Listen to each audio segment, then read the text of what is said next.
Olha só, o presidente Lula e a presidente interina da Venezuela, Delcy Rodrigues, conversaram por telefone no sábado de manhã. O Igor Damasceno está chegando agora no 3 em 1 e tem os detalhes do que se sabe a respeito desta conversa entre o presidente brasileiro e a agora há poucos minutos, empossada presidente interina venezuelana. Igor, boa tarde, bem-vindo. Muito obrigado, Kobayashi. Boa tarde a você, boa tarde também a todos que nos acompanham. Essa informação foi confirmada pela Presidência da República, pelo Palácio do Planalto, mas essa conversa que aconteceu inclusive por telefone não foi no dia de hoje. A conversa entre o presidente Lula e Delcy Rodrigues, até então vice-presidente da Venezuela, aconteceu no sábado de manhã, horas depois da captura de Nicolás Maduro e também dos bombardeios na região metropolitana de Caracas. Ali, naquele momento, durante a conversa, o presidente Lula reforçou que condenou os ataques dos Estados Unidos à Venezuela e que não concordava com a captura de Nicolás Maduro, porque seria uma clara afronta à soberania venezuelana. Naquele momento, o presidente Lula também disse que a reconheceria como a chefe interina da Venezuela, mesmo antes da posse, mesmo antes do ordenamento das Forças Armadas para que Delcy Rodrigues assumisse a chefia, o controle político do país. Ainda assim, antes disso, o presidente Lula já falava que ela era, sim, reconhecida pelo governo brasileiro como até então a chefe interina da Venezuela. Essa informação, inclusive, começou a ser confirmada pela própria secretária-geral daqui do Ministério das Relações Exteriores, Maria Laura da Rocha. Durante as coletivas de imprensa que aconteceram no fim de semana, nós jornalistas questionamos a Maria Laura quem era reconhecido pelo governo brasileiro como o chefe da Venezuela, haja vista que Donald Trump já tinha colocado ali como a pessoa que iria controlar administrativamente os venezuelanos. Então a Maria Laura já tinha dito que o Brasil reconhecia Delcy Rodrigues como a chefe temporária da Venezuela. E essa informação foi confirmada pelo presidente Lula durante essa ligação telefônica para a nova presidente da Venezuela, presidente interina daquele país. Então foi uma conversa por telefone, horas depois desses bombardeios, para que o presidente reforçasse que não concordava com toda essa ofensiva norte-americana e que a reconhecia como a chefe da Venezuela naquele momento. Kobayashi. Igor, um outro assunto, o presidente Lula foi orientado a não tocar no assunto da Venezuela. Por quem?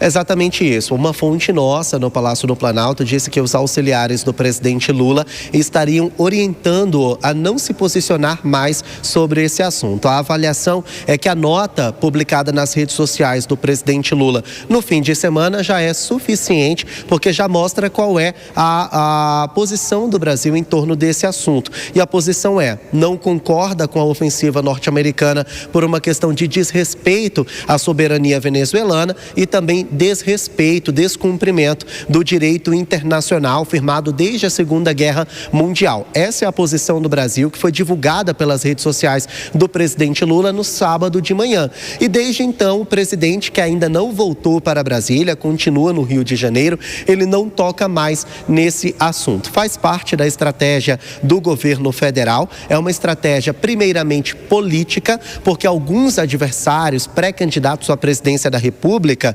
adversários de Lula, eles já começaram a associar o nome do presidente Lula ao nome de Nicolás Maduro. Então, o marketing do presidente acaba, então, ficando com um receio de que isso possa respingar nas eleições deste ano. Se pode afetar a imagem e a popularidade do presidente, que já estão bastante desgastadas. Então, é uma estratégia política de que o presidente não toque mais nesse assunto para que os adversários políticos não relacionem o nome dele ao nome do ditador Nicolás Maduro. É um nome reconhecido na comunidade internacional como alguém que afeta os direitos humanos e que não age de forma transparente, principalmente no período eleitoral. Agora, uma outra estratégia, segundo me explicou essa fonte, é diplomática. O presidente Lula voltou a ter diálogo com Donald Trump recentemente, depois de meses com aquelas tarifas de 50%. Essas tarifas já caíram a zero para boa parte dos produtos brasileiros brasileiros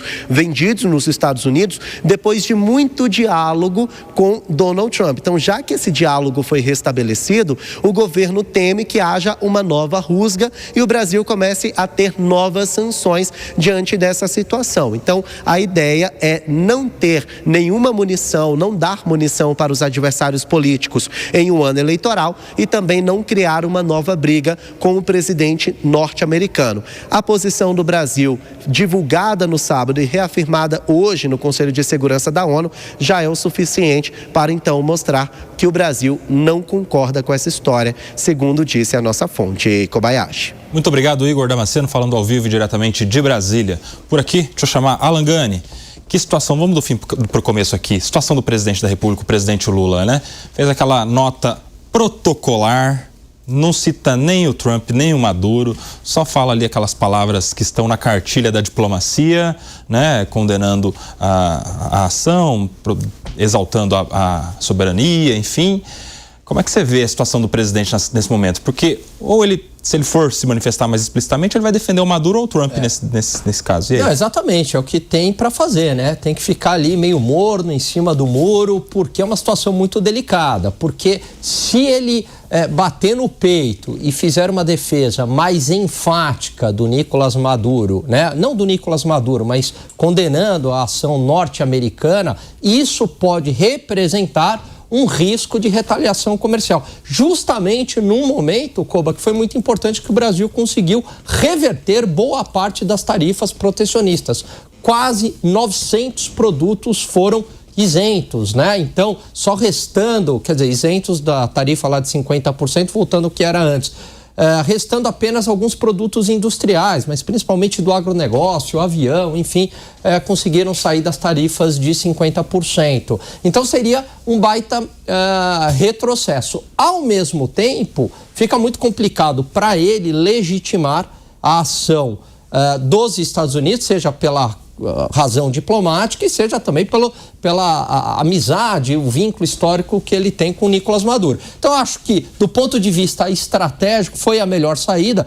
Diga-se de passagem, Jair Bolsonaro, quando a Rússia também invadiu a Ucrânia na época, teve uma atitude correta e extremamente cautelosa também. O Brasil comprava fertilizantes da Rússia, compra ainda, e não se meteu. Fez aquela fala mais protocolar, justamente para não entrar num conflito geopolítico. É claro que a situação é diferente, porque agora envolve um vizinho de fronteira nosso. Agora, chama atenção, Piperno, se a gente compara esta maneira do presidente Lula de lidar com o tema com os conflitos mundiais anteriores, né? Primeiro, segundo ano do presidente foram marcados por viagens internacionais. Presidente Lula querendo resolver todos os problemas do mundo, querendo solucionar, mediar o conflito da Rússia com a Ucrânia, enfim, dava opinião sobre tudo e todos, mas sobre Maduro e Trump, a ordem é ficar pianinho, deixa que a nota, a diplomacia cuida disso.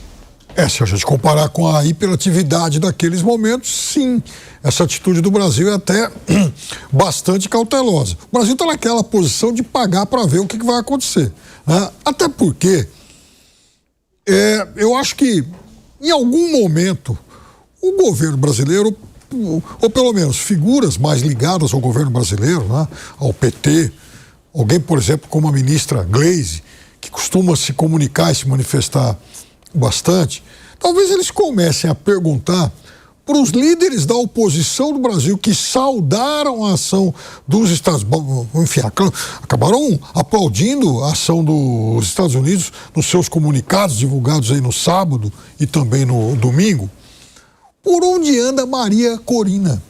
Porque vejam só, olha que coisa interessante, os Estados Unidos foram lá, capturaram Maduro, teoricamente para restabelecer a democracia na Venezuela. Poucas horas depois se viu que que o objetivo não era bem esse.